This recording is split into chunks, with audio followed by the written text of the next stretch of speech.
박재현 머니클럽 유튜브 채널을 운영하시는 박재현 대표님 모셨습니다. 안녕하세요. 안녕하세요. 와. 긴장을 풀기 위해서. 네, 긴장을 풀기 위해서. 네. 궁금한 게 참 많습니다. 네, 궁금한 게 참 많은데 제가 대표적으로 현재 시장에서 많이 궁금해 하시는 그런 부분에 대해서 질문을 좀 드려볼게요. 네네. 지금 현재 미국 국채 금리가 급등하면서 증시에서는 이제 성장주와 가치주 뭐 이런 거에 대한 견해가 좀 엇갈리고 있는 것 같아요.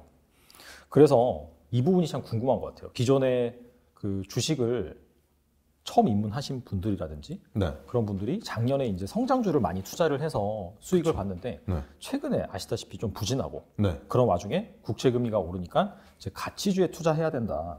그런 분들이 많아요. 그래서 이제 궁금한 건 이런 거죠. 아, 지금이라도 지금 성장주를 좀 비중을 줄이고 뭐 손절을 하거나 그렇게 한 다음에 가치주로 갈아탄 것이 맞는지 그 부분에 대해서 어떻게 생각하세요? 아, 이거를 제가 이렇게 막 일률적으로 딱 얘기를 하기에는 사실 말이 안 되긴 하잖아요. 이게 뭐 규모, 투자 자금의 규모도 있을 거고 얼마나 물렸냐의 차이도 있을 것 같은데 만약에 이제 처음에 이 이야기를 시작함에 있어서 정말 조금 물렸다, 얼마 안 됐다, 이 손실이라는 게 그러면은 좀 갈아타도 좋다고 생각을 하고요. 근데 사실 손실이 많이 나 있는 분들한테 제가 이렇게 얘기한다고 에이라고 될 거란 말이죠. 근데 그런 분들은 사실 뭐 기업마다의 분명히 차이는 있을 겁니다만 당연히 기다려도 된다고 생각을 해요. 그게 이제 시장이 분명히 국채금리라는 거, 이 금리 얘기도 참 시장에서 아무도 안 하던 얘기인데 요즘 들어가지고 정말 많이 하는 것 같은데 이 금리를 이제 우리는 그래도 알잖아요. 금리 어쩌다 줬다 하면 이렇게 아는데 시장에 지금 참여하시는 분들한테는 가장 어려운 문제가 이런 금리가 아닐까 하는데 이 국채금리가 시장에 익숙해지는 시간이 분명히 필요하거든요. 그 시간을 줘야 된다고 생각을 하고요. 오늘 같은 경우에도 뭐 코로나가 뭐 재확산됐다 뭐 이런 소식이 좀 있다 보니까 미증시가 사실 어제 떨어졌단 말이에요. 떨어지는데 그 중에서도 뭐 경기 민감주가 피해를 봤다 또 이런 말이 바로 나와요. 그러면은 반대를 생각을 해야 돼요. 결국은 코로나 재확산 우려가 경기 회복에 대한 자신감을 또 떨어뜨렸고 자신감을 떨어뜨리니까 경기 민감주가 피해를 봤다. 이게 이제 어제 밤에 있었던 스토리라면 이 코로나가 계속 갈 거냐? 절대 아니라는 거죠. 물론 이제 또 다시 퍼질 수 있고 뭐 하고 이런다고 생각하시는 분들도 있겠지만 제가 생각하기에는 좀 이래요. 이제 예전에 우리가 처음 코로나를 맞닥뜨렸을 때 다른 뭐 각국의 정부들과 우리도 그렇고 이런 게 모두 달라졌다라는 게 경각심이 있는 거죠. 옛날에만 해도 코로나가 한번 막 터졌을 때는 그냥 이러다 말겠지 뭐 이런 것도 있었어요. 분명히 저도 사실 그런 사람 중에 하나였어요. 그랬는데 왜냐하면 기껏 겪어봐야 뭐 메르스 뭐 신종플루 이런 거 겪었는데 이게 뭐 그렇게 대단한 게 아니었거든요. 근데 신종 뭐 코로나 바이러스 그때는 이름도 없었죠. 막 코로나19라는 이름이 명명되기도 전에 그랬을 때만 해도 그냥 지나갈 거라고 생각했지만 이게 이 세상을 정말 크리티컬하게 흔들어 놨거든요. 근데 그러면 지금 와가지고 각국 정부들이 또 그렇게 쉽게 볼 거냐? 그렇지 않거든요. 경기 민감주가 어제 하락을 했다. 알겠어. 그럼 왜 그랬느냐? 유럽에서 또 퍼져가지고 갑자기 뭐 독일이 또 뭐 그랬네. 프랑스가 그랬네. 또 경제 봉쇄를 시작했대요. 그런 것처럼 생각보다 굉장히 민감하게 움직인다고 해야 될까요? 그런 유행은 아니지. 그런 분위기가 돼버려서 이 뭐 바이러스가 정말 완전 변이가 생겨서 제가 뭐 바이러스 전문가도 아니고 이런 걸 뭐 알 수는 없습니다만 이게 막 변이가 생겨가지고 막 진짜 막 전 세계로 또 다시 그냥 새 것처럼 퍼졌다. 그런 일이 벌어지지 않는 이상 사실은 이 아까 말했던 경기에 대한 자신감이 떨어져서 민감주가 하락했다라는 반대의 상황이 분명히 바로 또 오거든요. 그러면은 우리가 지금 뭐 하루 정도 뭐 주가 떨어졌다고 경기 민감주 버릴 거야? 이런 거 아니거든요. 돌아와야 되는 경기에 어느 정도의 강도라는 게 있단 말이에요. 우리는 옛날에 이렇게 살고 있었는데 지금은 이 정도밖에 아직 못 왔어요. 그러면 얘가 일로 올라오기 위해서 필요한 것들이 있잖아요. 우리가 밖에 나갈 수 있는 자유가 생겨야 되고 밖에 나가서 자유가 있으려면 뭐 술도 사 먹을 수 있어야 되고 밥도 사 먹을 수 있어야 되고 그럼 그런 시장이 돌아가기까지가 아직도 시간이 멀었거든요. 그럼 이 발전하는 이거를 이 시장에 반영시킬 수 있는 걸 여러분들이 만약에 하고 싶다면 사실은 지금 성장주보다 경기 민감주를 하는 건 맞아요. 너무 맞습니다만 또 반대로 아까 말한 것처럼 이 시간도 또 지나가거든요. 근데 제가 지금 감히 막 정말 50%씩 하락해가지고 이렇게 막 돼 있는 만약에 종목을 갖고 있는 분들한테 자르고 경기 민감주 들어가세요. 그러면 경기 민감주를 들어갔다가 나중에 이 성장주로 돌아와서 이걸 똑딱을 할 수 있으면 모르겠는데 이거 못 하거든요. 장담하는데 100분이 따라 하시면은 정말 한 분이나 할까요? 진짜 힘들어요, 사실. 거의 쉽지 않습니다. 이게 말로는 쉬운데 이건 진짜로 못 해요. 왜냐하면 이게 또 한번 성장주가 스타트를 하게 되면 얘는 빠릅니다. 또 경기 민감주처럼 오늘도 내일도 모레도 계속 오르다 보니까 한 2달 있다 이렇게 보니까 이만큼 가 있는 애들이 아니고 성장주는 펑펑 뛰다가 안 가나 싶다 또 펑펑 뛰거든요. 그럼 펑 뛰기 전에 사야 되는데 그럼 그 펑 뛰고 나면 또 무서워서 못 사요. 떨어졌던 기억이 머릿속에 있기 때문에. 무섭죠. 네, 그러면 그거를 따라 하느니 차라리 그 자금은 그럼 돌아올 수 있으면은 그런 보장만 된다면 나는 이걸 갖고 있어도 좋다라는 분들이 전 더 많을 거라고 생각해요. 그렇다면 사실은 이게 만약에 내가 손실 구간이 좀 내가 생각하기 깊다. 제가 뭐 일률적으로 말씀드릴 수는 없어도 그렇다면은 그냥 들고 계셔도 큰 상관 없을 것 같고 만약에 나는 사실 이제 시작을 해서 사실 뭐 마이너스도 별로 없고 그냥 성장주를 할까 뭐 할까 고민을 한다. 그러면 포트폴리오를 짤 때도 경기 민감도가 좀 더 많았으면 네, 뭐 요 정도의 스탠스가 맞는 것 같아요. 좋은 말씀 해주신 것 같아요, 사실. 진짜. 이게 약간 좀 갈까 그렇게 하다가 또 막상 가니까 그때부터는 또 시장의 흐름이 바뀌는 경우가 참 많거든요. 그렇죠. 근데 그거를 어떻게 찾아요? 못 찾을 찾아요. 수가 없죠. 그리고 이게 결국은 용기거든요. 빵 뛰면 들어가. 그 사람들 중에 정말 투자를 잘하시는 분들은 가격을 안 봅니다, 사실. 이 주식에 이게 지금 얼마인데 얼마에 살까? 이게 없어요.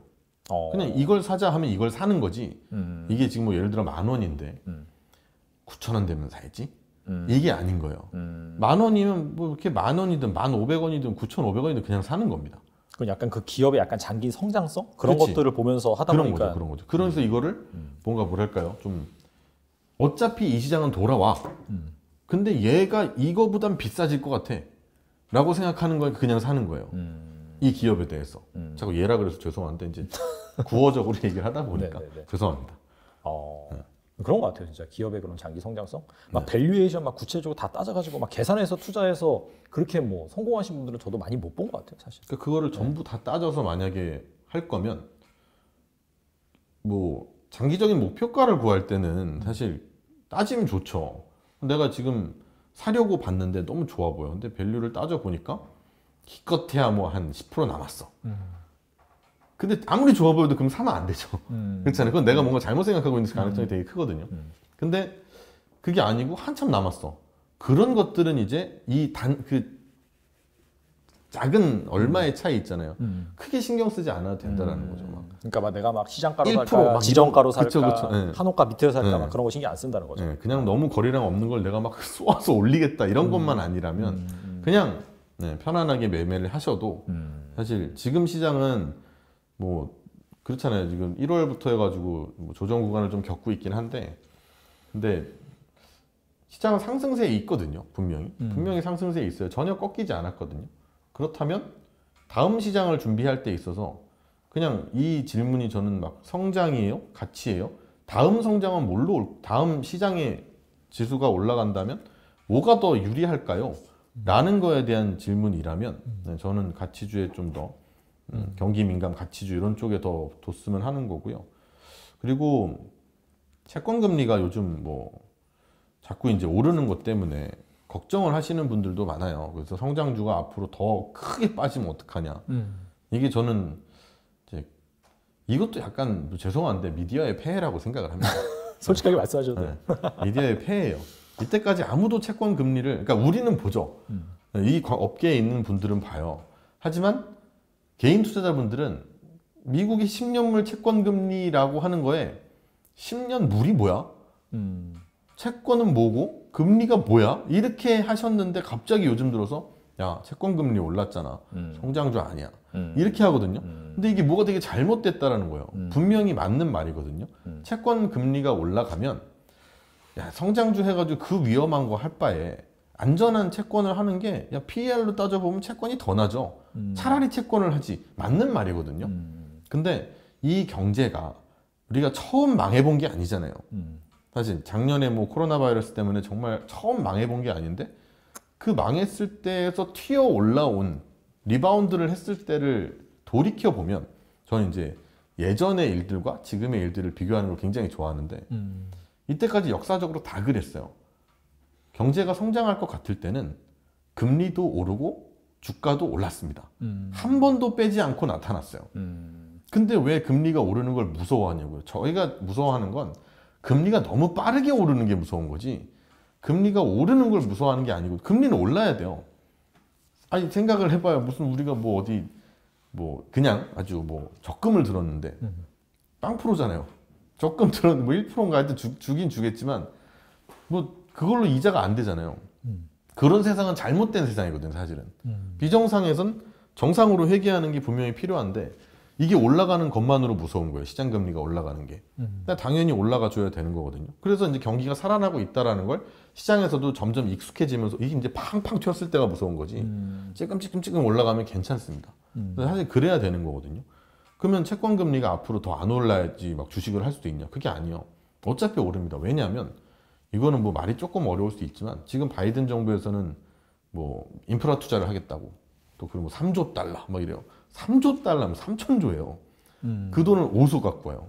무슨 뭐 부자 증세를 하겠다라고 하면서 옐런 이번에 재무장관이 나와서 얘기를 했지만 그래 뭐 하는데 그 부자 증세가 쉽냐고요? 쉽지 않거든요. 그러면 결국에 그 재원을 마련하려면 인프라 투자라는 거는 민주당이나 공화당이 다들 하겠다고 하는 거기 때문에 뭐 친환경에 조금 반대가 있는 거 제외하고는 하게 된단 말이죠. 이게 결국은. 그럼 할 건데 돈 어디서 날 거야? 그럼 채권을 발행을 해야 돼요. 그럼 채권을 발행을 하면 채권이 세상에 흩어지잖아요. 그게 많이 나왔어요, 밖에. 그럼 채권 가격은 저절로 떨어집니다. 당연하죠. 그럼 채권을 사고 싶은 사람들은 지금 사겠어요? 안 사죠. 기다립니다. 왜? 어차피 인프라 투자 나오고 뭐 하면 니네 채권 발행 다 할 거 아니냐. 그럼 재무부에서 채권 나오면 그때 가서 주워 담아도 채권은 훨씬 싸게 살 수 있어. 채권 가격이 떨어진다는 건 채권의 금리가 오른다는 거잖아요. 결국 채권이 많이 발행되면 채권의 금리는 올라가게 되어 있어요. 그럼 앞으로 인프라 투자가 되면은 채권 금리가 올라갈 겁니다. 바이든은 그럼 주식시장을 망치려고 하는 사람이냐? 그럴 리가 없잖아요. 세상을 살려놓기 위해서 지금 막 뭔가를 하고 있는 거거든요. 그럼 우리가 지금 이것이 성장주에 미치는 영향이 어느 정도 부정적일 수 있다는 거는 이해하지만 이 시장이 무너지기 위해서 이 모든 작업을 하고 있는 게 전혀 아니라는 걸 이해한다면 사실 채권 금리가 올라가는 게 그렇게 무서워할 건 아니라는 거를 좀 생각을 하시고 기왕이면은 뭐 그렇죠. 이제 이런 정책이나 이런 것들이 어떤 경기를 회복시키는 구간을 더 이제 만나기 위해 가고 있는 거잖아요, 우리는. 그럼 그걸 위해서라도 우리는 그 경기가 회복될 때 아까도 말했듯이 밥 사 먹으러 나가는 거, 뭐 사러 나가는 거, 우리가 마스크를 쓰고서도 왠지 가기 불편했었던 그런 곳들에 대한 집중을 해보시면 생각보다 되게 답이 많이 좀 쉽게 나올 수 있다는 거죠. 그럼 아까 상승세가 아직 꺾이지 않았다 이렇게 말씀해 주셨는데 네. 그게 이제 그렇게 보는 거네요. 어차피 이제 바이든이나 그런 글로벌리 모든 정부들이 네. 돈을 풀어서 경기를 부양시키는 그런 네. 과정 중에 있기 때문에 네. 그런 경제 회복 그런 거와 비춰봤을 때는 사실 주식시장이 아직 꺾인 건 아니다. 그렇게 이제 판단하시는 건가요, 그러면? 그렇죠. 저는 그렇게 생각을 하고 있는 거고 시장에는 자생력이라는 게 있어요. 자기가 이제 살아나고자 하고는 힘인데 그거는 시장이 무슨 살아있어서 그런 게 아니고 이 시장에 참여하고 있는 참여자들의 아주 냉정한 욕망에서 시작이 된다고 저는 생각을 해요. 남들보다 싸게 사고 싶고 남들보다 비싸게 팔고 싶기 때문에 타이밍을 여러 거 보고 있지만 결국은 누군가가 먼저 방아쇠를 당기고 들어오게 되어 있거든요. 그럼 지금 같은 시장에서도 좀 저는 그렇다고 생각을 해요. 이번에도 사람들이 되게 뭐랄까 이런 유동성의 타성에 젖어 있다고 생각을 하는 게 돈을 맨날 풀어주니까 돈 안 풀면 나쁜 놈 같은 거예요. 사실 파월 의장이 이번에 이제 3월에 FOMC를 하기 전에 바로 월스트리트 저널에서 했던 컨퍼런스가 있었어요. 거기 나와서 이제 파월의 입에 주목해 보자. 막 이러면서 이제 사람들이 다 그랬다고요. 근데 그때 왜 우리가 주목을 했냐면 주목할 때만 하더라도 혹시나 연준이 금리 인상을 예상보다 조금 빨리 할지 몰라.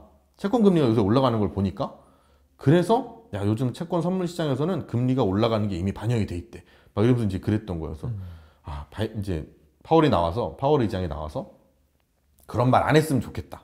우리는 금리 인상 안 할 거니까 여러분 걱정하지 마세요. 이런 말을 했으면 좋겠다라는 게 사실은 그 컨퍼런스를 지켜보는 사람들의 마음이었어요. 원래는.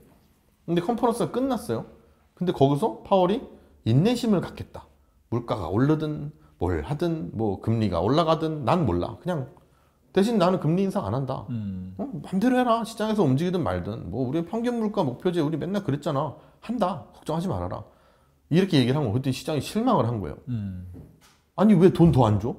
갑자기 무슨 뭐 그런 거 있잖아요. 뭐 우리가 YCC라 그래가지고 뭐 일드 커브 컨트롤이라든지 아니면 뭐 하여튼 그런 어떤 다른 것들을 왜 안 해주냐. 오퍼레이션 트위스트 얘기도 있었고 이런 걸 해가지고 채권 금리를 내려줘야 되는 거 아니냐. 근데 생각을 해보세요. 파월이든 뭐든 이런 모든 각국 중앙은행들이 돈을 왜 그렇게 그냥 쏟아 부었는가. 결국은 경기를 성장시키기 위해서고 반등을 만들어내기 위해서요. 그 반등이 나오면 채권금리 올라가거든요. 그럼 파월이 내가 열심히 돈을 풀어서 원하던 결과인 채권금리의 반등을 이끌어냈어요. 그랬더니 위에서 때리라고? 이상하잖아요. 근데 이거 때리려면 돈이 또 필요해요. 채권을 사야 되니까. 그러면 아니 뭐예요? 뭐 돈 쫙 풀어가지고 주가 쫙 올리면서 그럼 원래 결과적으로 채권금리가 올라오는데 그 올라왔더니 또 때려달래. 그러니까 그럼 파월한테 와서 그 당시에 그 컨퍼런스가 있을 때가 나스닥이 뭐 제가 정확히 기억은 안 나는데 고점에서 뭐 한 7, 8% 떨어졌을까요? 그리고 다우는 그냥 고점 계속 때리던 때고 막 이랬어요. 다우는 견조했죠. 네. 아예 그냥 뭐 신고가 때리고 이럴 때인데 그러면은 파월이 거기서 나와가지고 신고가 치고 있는 주가에다가 내가 YCC를 해줄 테니까 걱정 말고 주식 사세요. 폭등을 만들어내요. 아니 여기가 무슨 뭐 연준이라는 무슨 세상에 이런 뭐랄까 충격을 완화해주는 시장 곳인데 좋은 어쨌든 그렇잖아요. 돈을 더 풀어주기도 가져가기도 왔다 갔다 하면서 최대한 천천히 다 힌트 주고 하다가 하잖아요. 그렇게 해서 충격을 안 주는 게 얘들의 목적인데 갑자기 무슨 주가를 부양하는 단체도 아니고 그러니까 이런 식으로 하는 게 우리에겐 욕심이라는 거죠. 근데 사실은 그냥 시장이 흘러가는 대로 성장주가 작년에 그랬던 거는 아니 그럼 뭐 경기 민감주가 완전히 뭐 말이 안 되잖아요. 뭐 백화점을 어떻게 가요? 그렇잖아요. 뭐 이마트를 어떻게 갑니까? 근데 성장주 쪽에서는 야 그냥 밖에서 안 나가고 집에 있으니까 할 거 많잖아. 이런 것들이 잘 된 거거든요. 그냥 그때 필요해요. 그럼 지금 뭐가 필요하냐? 우리는 이제 밖에 나가고 싶거든요. 그럼 나갈 시장이 왠지 올 것 같기도 하고 뭐 그렇잖아요, 그죠? 그러면 거기를 대비하는 포트는 어느 정도 만들어 주셔야 된다는 거죠.